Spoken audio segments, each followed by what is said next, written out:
Dumayo nga pala kami ngayong araw doon sa kabilang isla ng Silake Islands para mamana ng isda at manisid ng mga seashells. Nandito na rin kami sa Silake Islands kaya naman pinuntahan na nga rin namin itong napakaraming giant clam na dito lamang matatagpuan sa Silake Islands, Bulinaw, Pangasinan. Yo, kumusta mga kabuli?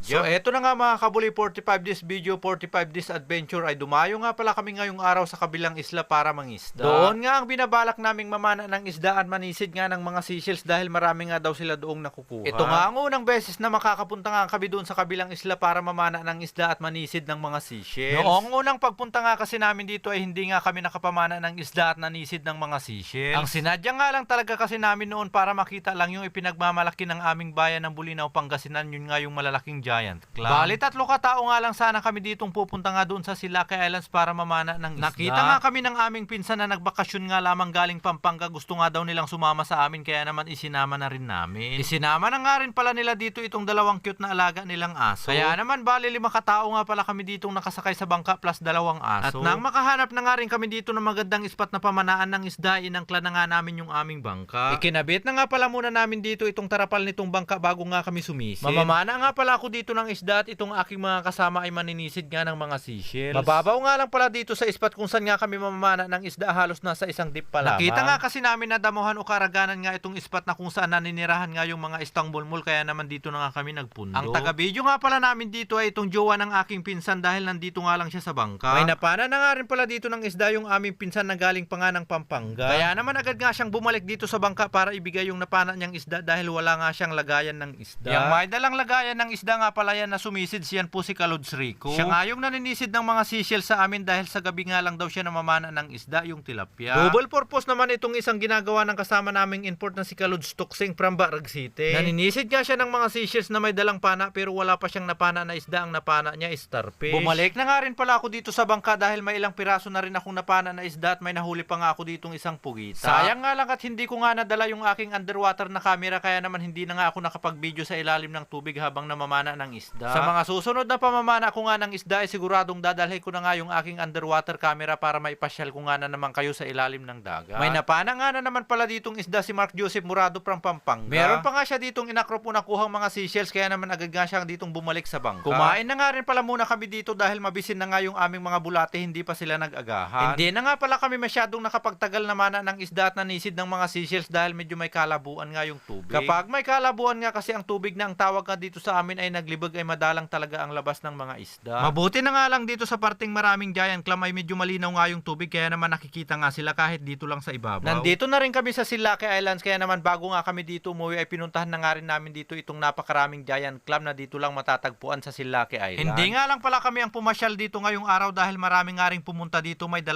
pang malaking bangka. At habang pinagmamasdan nga pala namin dito itong mga malalaking giant clam ay gusto ko munang i-shoutout ang mga nagpapashout.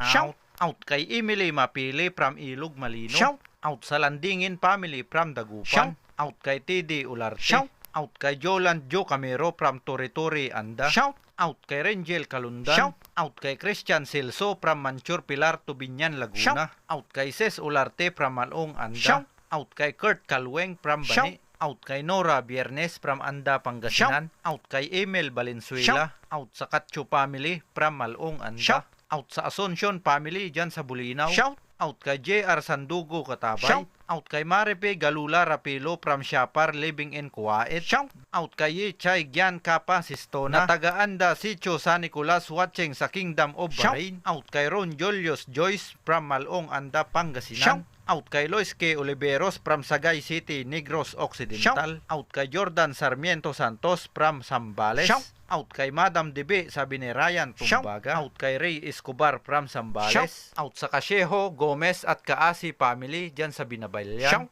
out kay Asel Laguardia de la Cruz from Nueva Ecija. Out kay Glenda Katabay Santos watching from Qatar na taga Sampaloc. Out kay Ate Sel Vlog on Timara. Shout out kay Erickson Kaalaman from Japan, Pangasinan. Maraming salamat po ulit mga kabuli sa inyong walang sawa at lumanitak na pagsuporta. At balik na nga tayo dito sa video at dahil hindi nga namin mabilang yung napakaraming giant clam kaya naman nagdesisyon na lang kaming umuwi. Maraming salamat nga pala ulit mga kabuli dahil sinubaybayan nyo nga na naman itong aking fishing adventure hanggang dito sa dulo. At sana naman mga kabuli kung nagustuhan nyo nga na naman itong aking video, sana naman huwag nyong kalimutang i-like at i-share. At mas siya hanggang dito na lang po. Kita-kits na lang po ulit tayo next upload. Por Diyos.